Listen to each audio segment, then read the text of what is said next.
Ayan, good evening everyone. Middle of the night. Ang masipag kong ate na magkutim-kutim sa hating gabi. Ayan, tama na yan, matulog na tayo. We need to gain strength. Ubusin pa daw niya pero antok na si Kunyang matutulog na, mauuna ng matulog. Ayan, dami pa. Ayan, masarap siya. Kainin. Magaling na expert na siya sa pagbalat niyan. Mas maganda yung sunflower. Mabilis mabalatan ito, mahirap nakakarak.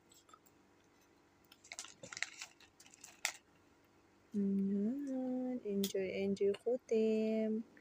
Kung sino yung may gusto, inbox you lang, comment lang dyan sa baba. Padalhan kayo ni ate daw. Bye-bye. Thank you for the support. Let's go mga kakonya.